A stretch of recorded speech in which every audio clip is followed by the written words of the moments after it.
Oh, hi, fellas. Be right with you. Hi, Uncle Bob. Take your time, no hurry. Hi, Mr. Udy. Hi, Jack. Dick, been playing ball? No, not yet. We were just going out and back. Well, here you are, Ed. As good as new. Well, thanks, Bob. How much do I owe you? Oh, $2 ought to do it. Thank you, Ed. Well, thanks again. So long, fellas. Have a good game. We will. Bye, Mr. Udy. Bye. Well, you two boys look raring to go. Have a big game lined up? No, just some of the guys are going to work out for a while. Why don't you come out with us, Uncle Bob? We need a good pitcher. Oh, thanks, fellas. I wish I could. I certainly need the exercise.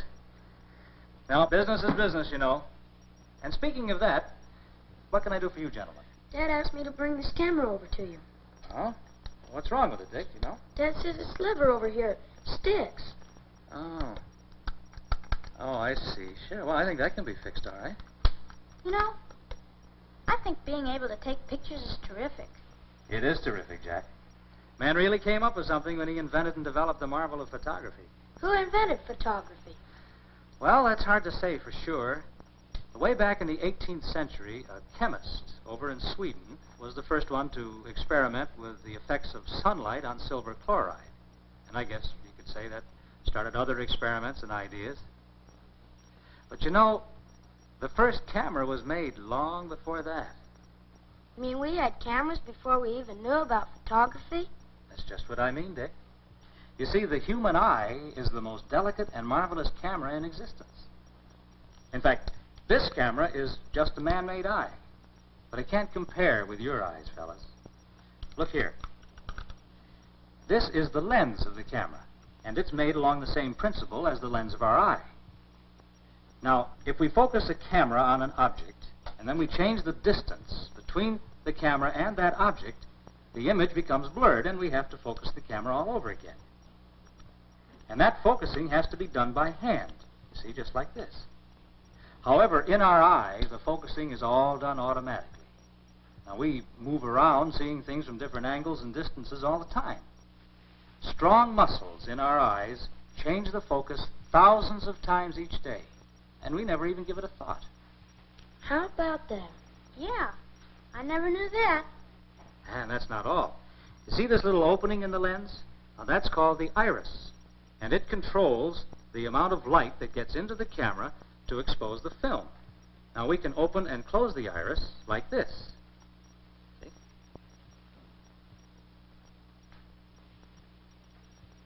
Now, the camera's iris gets its name from the iris of our eye.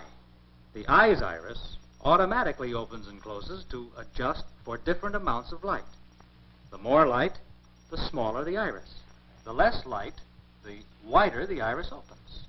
That's terrific, Uncle Bob. Our eyes are amazing little instruments. But you know, they're only one part of the wondrous body that God has given us. This house we live in is made up of many remarkable things. Come on in here a minute.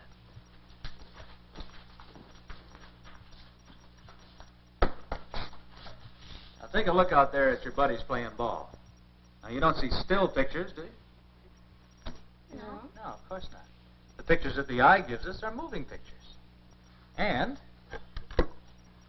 they're not silent pictures either. They're sound pictures. That's right, they are. That's because we have ears, huh?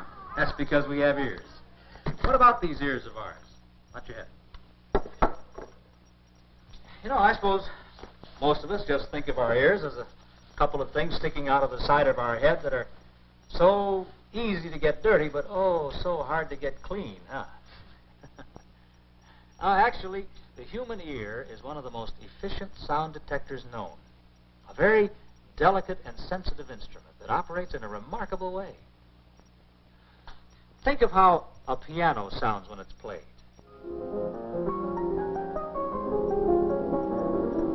Do you realize that the sound you hear is played all over again on a perfect little musical instrument inside your ear? You see, the piano is really just producing sound waves. And when these vibrations reach our brain, then we hear the tones. As the keys are struck, felt hammers hit the strings, causing them to vibrate. Now, each pulsating string sets the air around it vibrating in the same way. These vibrations, or waves in the air, are picked up by the outer ear, go down the auditory canal, and are carried by the bones of the middle ear to the cochlea, which is all rolled up like a tiny seashell. If the cochlea could be stretched out, we would discover an instrument very much like the piano, except that it is much more wonderful, for the cochlea has more than 24,000 strings. When a piano is played,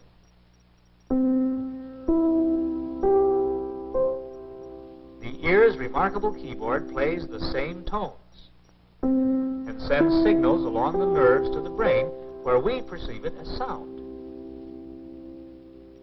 Of course, the outer ear operates in air, but the cochlea is filled with a liquid.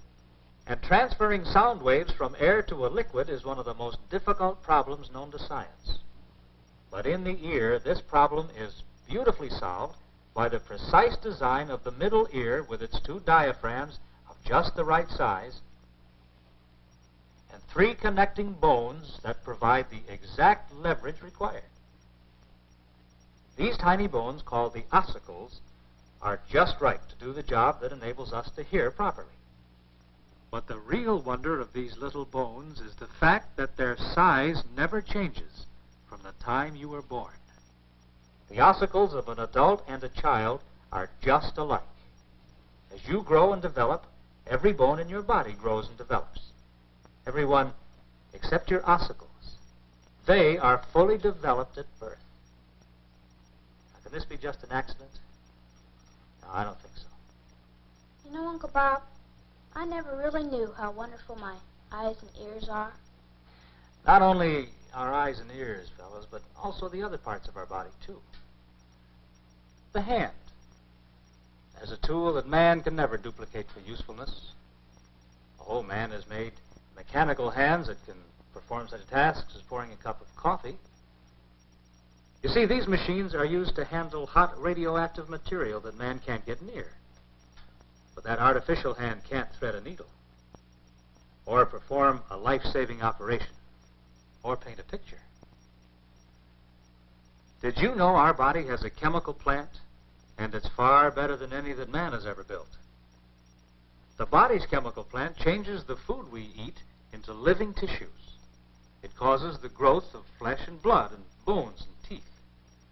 Why, it even repairs the body when parts are damaged by accident or disease. The food that we eat is changed into power for work and play.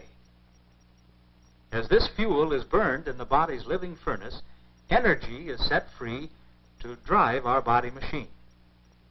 And the same remarkable furnace helps to keep us warm in winter. Why, even in freezing weather, our bodies will sometimes actually overheat. And when this occurs, the body's own cooling system takes over.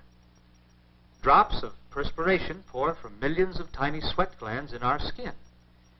And with the help of this perspiration, the body's cooling system can keep our temperatures from rising for a limited time, even in heat that will fry a steak. And don't forget our heart. Our very life depends on the proper working of this amazing little instrument. Our heart is actually a little muscular pump, forcing blood through thousands of miles of blood vessels. Blood that carries food and oxygen to every part of our body. The heart pumps an average of 12 pints of blood every minute, and in one day pumps enough blood to fill a gasoline truck to overflowing. During your lifetime, your heart will pump enough blood to fill a string of tank cars 50 miles long. And just think, fellas, if you live to be 65 years old, your heart will have beaten 2,500 million times, and without one single shutdown for repairs. Yes, we've been given a wonderful body machine, which is made of many separate parts. In addition to those we've mentioned, think of our wonderful bone structure, the way in which our body manufactures its own lubricating fluid so our joints can move without squeaking. Then there's our voice box and our vocal cords, which enable us to speak. Our lungs and our blood cells, our nervous system. Then, of course, there's our brain, which in itself is almost beyond our ability to understand. I guess God went to a lot of trouble just to make our bodies so perfect. Yes, the way we are made does show his great wisdom and power. And we have a responsibility to take good care of these houses we live in. We should keep ourselves clean, not only from the ordinary kind of dirt that we all get on our hands and faces, but also from the kind that will spoil our hearts and minds. We should eat and drink only those things that are good for us. And we should try to keep ourselves well and strong by getting plenty of fresh air and good, clean exercise. You mean like playing ball? I mean like playing ball. You better scoot on out there and get that practice started. Okay, Uncle Bob, and thanks. So long, Uncle Bob. Still wish you could come. So long, fellas.